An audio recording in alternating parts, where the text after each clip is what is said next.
Hello everyone, welcome to wifi study changing the view of learning. स्वागत है आप सभी का इंडिया के number 1 study channel wifi study पे। सो गाइस, जैसे कि आप सभी को मालूम है, डेली सुबह 5 बजे जो है अपना एक इंपॉर्टेंट सेशन होता है 12-15 मिनट का, जिसके अंदर हम लोग कवर करते हैं कई सारे महत्वपूर्ण सवाल जो कि आपके आने वाले एग्जाम के लिए होते हैं और डेली के न्यूज़पेपर में से होते हैं।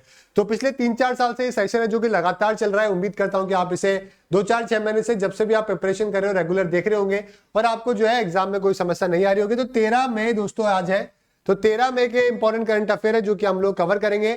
और कल सुबह अपनी 8 बजे वाली क्लास नहीं हो पाई थी गाइस, तो आज जो है सुबह 8 बजे जो अपनी क्लास होगी वो 12th की, यानी कि कल की और आज की। कल क्या साउंड का इश्यू आ गया था यार, कल सुबह 8 बजे, तो कल सुबह 8 बजे वाली क्लास नहीं हो पाई थी। तो 12 और 13 दोनों दिन का करंट अफेयर है जो कि आज 8 बजे कराऊंगा। तो टाइम पे आ जाना, क्योंकि बहुत कुछ जो है वो हम लोग सीखने वाले हैं। चलिए, क्वेश्चन ऑफ द डे की बात करें तो मैंने आपसे पूछा था यहाँ पे हेलमुट जैन जी के बारे में। हेलमुट जैन जी जो है 81 की उम्र में इनकी मृत्यु हो गई थी। ये कौन थे? तो एक बहुत ही फेमस दोस्तों जर्मन आर्किटेक्ट थे ये, जिनका भी रिसेंटली डेथ हो गया था। तो डी आपका सही आंसर होगा, समझ गए। तो बहुत ही फेमस जो है आर्किटेक्ट है जो कि ये माने जाते हैं। और इसके अंदर इनका जो काम है उसमें इन्होंने सोनी सेंटर बर्लिन में बनाया है ना। और थाईलैंड का जो एयरपोर्ट है स्वर्ण भूमि एयरपोर्ट, वो भी इनके द्वारा डिजाइन किया गया है। ठीक है गाइस, और भी दुनिया में बहुत बड़े बड़े जो है आर्किटेक्चर इनके द्वारा बनाए गए हैं। साथ में एक और इंपॉर्टेंट बात, अगर आप इंडिया में 30+ गवर्नमेंट जॉब में से या किसी भी एग्जाम में से कुछ भी क्रैक करना चाहते हो, चाहे फिर आपका वो कोई आईआईटी का एग्जाम हो, कोई आपका नीट का एग्जाम हो, कोई यूपीएससी हो, कोई यूजीसी का हो, कोई गेट हो, आईईएस हो, एसएससी बैंक रेलवेज, तो आपको कंप्लीट इंडिया के टॉप एजुकेटर सारे सब्जेक्ट की क्लासेस करवाते हैं। सारी क्लासेस मिलेगी आपको, पीडीएफ, आपको टेस्ट सीरीज, सब कुछ आपको अवेलेबल हो जाएगा अनअकैडमी प्लस में, जहां पे आपको रेफरल कोड लगाना पड़ेगा BHU10 या फिर बुनेस्टल लगा दो, दोनों में से कुछ भी लगाओगे तो 10% ऑफ है जो कि आपको मिल जाएगा एसएससी बैंकिंग यूपीएससी किसी भी एग्जाम के लिए। ठीक है गाइस, साथ में अगर आपको मुझसे जीके पढ़नी है तो अभी इकोनॉमिक्स पढ़ा रहा हूं मैं फाउंडेशन बैच में, जहां पे मैं आपको complete history, geography, politics, economics, science सब कुछ करवा रहा हूं। और ये एसएससी कैटेगरी के अंदर है, जहां पे मेरे अलावा आपको मैथ, रीजनिंग और इंग्लिश की भी पूरी क्लासेस मिल जाएगी। 1 साल का सब्सक्रिप्शन लेने पे 2 मंथ का फ्री मिलेगा, मात्र 450 रुपए पर मंथ। BHU10 लगाना है। आज का पहला सवाल, यूएन ने दोस्तों भारत की को वर्ल्ड की फास्टेस्ट ग्रोइंग मेजर इकोनॉमी बताया है, कौन से साल में? कौन से साल में वर्ल्ड की मेजर इकोनॉमी है जो कि बताया है? तो दोस्तों यूएन ने बोला है कि इंडिया जो है वर्ल्ड की फास्टेस्ट ग्रोइंग मेजर इकोनॉमी बन जाएगी 2022 के अंदर। तो ये आपका सही आंसर होगा। ठीक है, और होपफुली मोदी जी जो है रात को 8 बजे आके कोई बड़ा अनाउंसमेंट ना कर दे, डिमोनेटाइजेशन, लॉकडाउन, इस तरीके का, तो जरूर जो है 2022 तक बन जाएगी। और अगर नॉर्मल जो है सब कुछ अगर ठीक ठाक कंट्री चलाते रहे तो। यूएन की बात करें, 24 अक्टूबर 1945 को फॉर्मेशन हुआ। 24 अक्टूबर को यूएन डे बोलते हैं। Antonio Guterres secretary general, New York में हेडक्वार्टर है। तो आप देख सकते हैं दोस्तों 2022 का अनाउंसमेंट है जो कि ये किया गया है। चाइना जो है दोस्तों 5.8% से ग्रो करेगा और 2021 में 8.2 हो जाएगा, मतलब 8.2, 2021 में तो 8.2 करेगा, 2022 में 5.8% हो जाएगा। और हम लोग जो है वो 2021 के अंदर 7.5% से ग्रोथ करेंगे, ऐसा दोस्तों बोला गया है। चलिए, 4th India Swiss financial dialogue जो है ये कौन से स्टेट में वर्चुअली करवाया गया है? कौन से स्टेट के द्वारा होस्ट किया गया है? हम ये भी बोल सकते हैं वर्चुअली हुआ है वैसे तो खैर। तो ये दोस्तों दिल्ली के अंदर है जो कि ऑर्गेनाइज करवाया गया। तो बी आपका बिल्कुल सही आंसर होगा। ठीक है, और इंडियन डेलीगेशन जो है वो हमारे सेक्रेटरी जो है इकोनॉमिक अफेयर के अजय सेठ, उनके द्वारा लीड किया गया था। ठीक है गाइस, ये आपको ध्यान रखना है। यहाँ पे हमने कई सारे कोलैबोरेशन की बात करी, investment, financial service centre, national investment, cross border financial services, इन सब के बारे में डिस्कशन किया। IMF हो गया, टैक्स के चैलेंजेस हो गए। ओके, स्विट्जरलैंड की बात करें तो यहाँ पे प्रेसिडेंट अभी मोहर बने हुए, बर्न कैपिटल है, स्विस फ्रैंक है जो कि करेंसी चलती है। चलिए, बिहार सरकार ने 18 से 44 वर्ष की आयु के लोगों को मुफ्त टीकाकरण के लिए कितनी राशि है जो कि आवंटित करी है? चलिए, अच्छी बात है, कम से कम जो है फ्री में वैक्सीनेशन मिल रहा है। हालांकि वैक्सीन नहीं मिल रही है, वैक्सीनेशन का अनाउंसमेंट हुआ है और फ्री तुम्हें तो मिल रहा है, ये तो बहुत अच्छी बात है। 1000 करोड़ का अनाउंसमेंट है जो कि किया है। तो सारे राज्यों ने दोस्तों फ्री वैक्सीनेशन के लिए बोला था, बिहार ने उसको ज्वाइन कर लिया है। पटना कैपिटल है, नीतीश कुमार CM, फागू जी यहाँ पे अभी गवर्नर है। ठीक है, आप देख सकते हैं ये पूरा बिहार का मैप है, साफ नजर नहीं आ रहा होगा। और ठीक है, 1912 में फॉर्मेशन हुआ, 50 में स्टेट बना, 38 डिस्ट्रिक्ट है। और 243 विधानसभा, 16 राज्यसभा, 40 लोकसभा की सीटें। यूपी और बिहार दोस्तों सरकार बनाने में सेंटर की बहुत मदद करते हैं, ठीक है। बहुत सारी सीटें हैं लोकसभा की। हिंदी ऑफिशियल लैंग्वेज है और गौर यहाँ पे मैम्बल है, हाउस पैरो बर्ड, ठीक है। मैंगो फ्रूट है, पीपल ट्री यहाँ पे ट्री देखने को मिलता है। निम्नलिखित में से किस राज्य केंद्र शासित प्रदेश के कृषि विभाग ने अनाज उत्पादन को बढ़ावा देने के लिए कदम उठाए हैं? बताइए। एग्रीकल्चर डिपार्टमेंट ने ओके बैकवीट प्रोडक्शन को बढ़ाने के लिए दोस्तों किसने? लद्दाख ने दोस्तों ये इनिशिएटिव है जो कि स्टार्ट किया है, तो डी आपका बिल्कुल सही आंसर होगा। एरिड क्लाइमेट की वजह से दोस्तों इन्होंने ये स्टेप है जो कि लिया है। ट्रेडिशनली वैसे जो लो एल्टीट्यूड वाला लद्दाख में एरिया है ना, वहां पे वैसे बकवीट है जो कि उगाई जाती है, वैसे पारंपरिक तौर पे भी उगाई जाती है, कोई बड़ी बात नहीं है। सुपर फूड है दोस्तों जो कि वहां पे इसको माना जाता है। समझ गए मेरी बात? चलिए लद्दाख के बारे में बात करें, पूरा मैप देख सकते हैं। ये इसका कैपिटल है लेह, ओके। और यहाँ पे पैंगोंग लेक आएगी, यहाँ पे आपका सियाचिन पॉइंट आएगा, खरदुंगला पास, ये द्रास है, ये कारगिल है, ठीक है। चलिए ठीक है गाइस, माथुर साहब अभी एलजी बने हुए हैं, नामग्याल जी अभी एक एमपी है यहाँ से। लद्दाख की लैंग्वेज है हिंदी, इंग्लिश ऑफिशियल लैंग्वेज है। चलिए ठीक है, आगे बात करते हैं। रक्षा मंत्री राजनाथ सिंह जी ने उत्तर प्रदेश के निम्नलिखित में से किस शहर में नए स्थापित कोविड अस्पताल का उद्घाटन किया है? नया अस्पताल है दोस्तों जो कि कोविड-19 को लेकर बनाया है। गाइस आप किसी भी एग्जाम का लिए प्लस सब्सक्रिप्शन ले सकते हैं BHU 10 लगा के।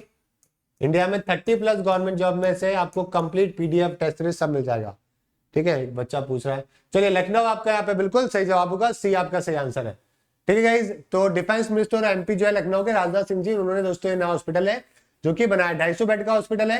हिंदुस्तान एरोनॉटिकल लिमिटेड की हेल्प से दोस्तों इसको बनाया गया है, ठीक है। चलो अच्छी बात है, कुछ हॉस्पिटल तो बने। आनंदीबेन पटेल अभी यहाँ पे गवर्नर है, CM योगी जी है, और लखनऊ दोस्तों कैपिटल है, ठीक है गाइस।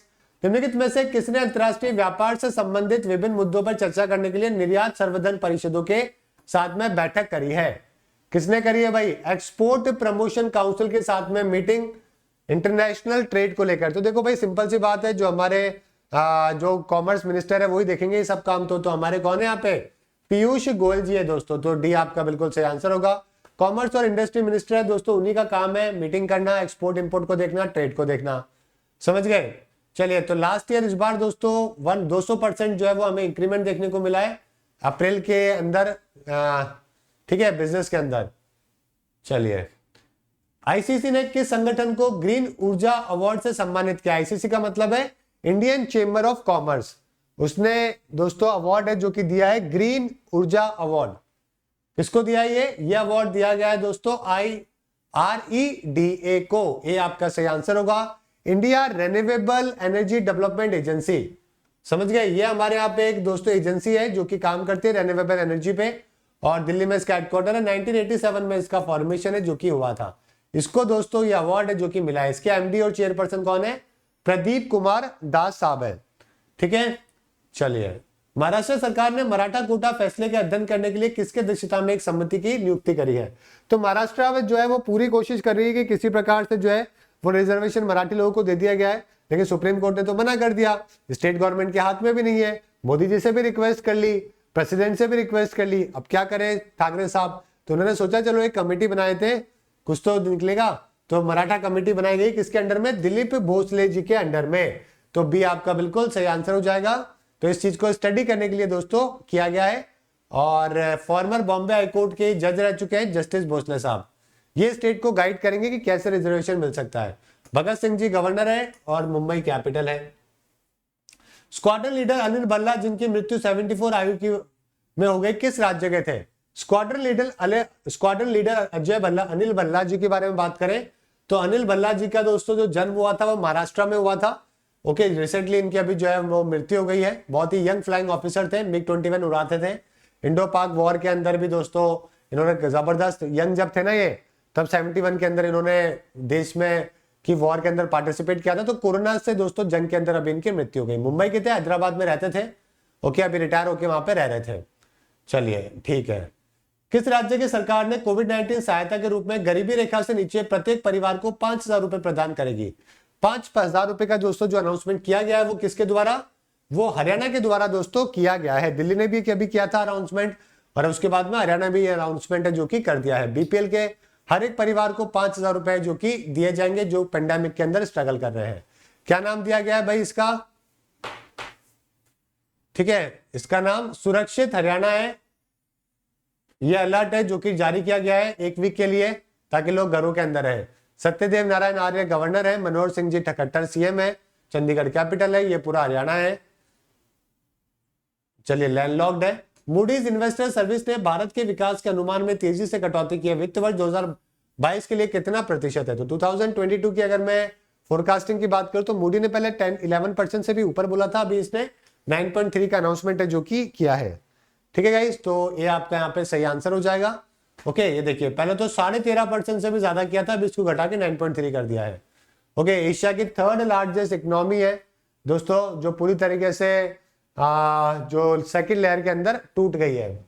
पहली लेयर के अंदर टूट गई थी, जो बची हुई थी वो सेकंड में भी चली गई है। तो बहुत ज्यादा प्रॉब्लम आई है, मतलब ओवर कॉन्फिडेंस ले डूबा यार। फर्स्ट को वेव के बाद में ऐसा लग रहा था जो है कि भाई है ना, अब सेकंड लेयर नहीं आएगी, ये वो। मोदी जी ने तो आके जो है तारीफ भी बटोर ली थी, बोला भी था आके कि दुनिया बोल रही थी भारत में ये होगा वो होगा, कुछ भी नहीं हुआ। तो वही था, हम ओवर कॉन्फिडेंस में मारे गए मतलब। चलिए, होपफुली दोस्तों चीजें बिल्कुल सही हो जाएं और वापस से नौकरियां उत्पन्न होए। पद्म कुमार एम नायर जो national asset reconstruction company limited के प्रमुख के रूप में कार्यभार संभाला है, किस बैंक से संबंधित है? तो पद्मा कुमार दोस्तों अभी NARCL के दोस्तों चेयरपर्सन बने, तो ये SBI बैंक के हैं। तो सी आपका यहाँ पे बिल्कुल सही आंसर हो जाएगा। ठीक है गाइस, स्टेट बैंक की बात करें 1955 में फॉर्मेशन हुआ। दिनेश कुमार जी चेयरपर्सन है, मुंबई में हेडक्वार्टर है। ब्रैडली जॉन वॉटलिंग जिन्होंने क्रिकेट से रिटायरमेंट की घोषणा करी है, वर्ल्ड कप के बाद में कौन सी टीम से है? आंसर तो बता ही दिया है, इंडिया के तो है नहीं। टेस्ट वर्ल्ड कप अभी इंडिया और न्यूजीलैंड के बीच में होगा, इंडिया से है नहीं, तो बचा क्या? न्यूजीलैंड। तो न्यूजीलैंड के प्लेयर है दोस्तों। तो अभी ब्रैडले ने बोल दिया है कि वो इस वाले वर्ल्ड कप के बाद में अनाउंसमेंट कर देंगे, मतलब जो है वो संन्यास ले लेंगे। 2009 के अंदर इन्होंने डेब्यू किया था। ओके, चलिए, सबसे ज्यादा डिस्मिसल जो है ना न्यूजीलैंड के विकेट कीपर के तौर पे इन्होंने ही बनाए हैं। पहले प्लेयर है डबल सेंचुरी बनाने वाले न्यूजीलैंड के। जैकिंडा यहाँ पे प्राइम मिनिस्टर है, वेलिंगटन कैपिटल है, न्यूजीलैंड डॉलर करेंसी है। इनके बारे में बात कर रहे हैं। ठीक है गाइस, तो ये था आज का आपका सेशन। अगर आपको इंडिया में किसी भी एग्जाम की 30+ गवर्नमेंट जॉब में से, चाहे 8th क्लास से लेकर यूपीएससी तक, IIT वाईआईटी, गेट वेट, कोई भी आपका एग्जाम है, IES, UGC, UPSC, TCS defence, किसी भी एग्जाम के लिए आप BHU 10 या फिर भुवनेश 10 आप यूज कर सकते हैं, आपको 10% ऑफ। और इंडिया के सारे टॉप एजुकेटर की पूरी classes recorded, live, PDF, test series, सब कुछ आपको मिल जाएगी। ठीक है गाइस, करना क्या है, आप अगर आपको मुझसे जीके पढ़नी है तो आप SSC का सब्सक्रिप्शन ले सकते हैं, जहां पे कंप्लीट जीके में पढ़ा रहा हूं। 1 साल का सब्सक्रिप्शन लेने पे 2 मंथ का फ्री मिलेगा और मात्र 450 रुपए पर मंथ में मंथली आप इसको ज्वाइन कर सकते हैं। आज का क्वेश्चन ऑफ द डे, अंतरराष्ट्रीय नर्स और मिडवाइफ दिवस हर साल किस तारीख को मनाया जाता है? ओके गाइस, तो ये फ्लोरेंस नाइटिंगेल जो थी ना हमारी लेडी विथ लैम्प, उनके दोस्तों बर्थडे पे मनाया जाता है। तो ये था आज का आपका सेशन। 8 बजे वाले सेशन में जरूर आइएगा, बहुत जबरदस्त होगा। 2 दिन का करंट अफेयर कवर करेंगे। ठीक है गाइस, चलिए, thank you, good bye and have a nice day.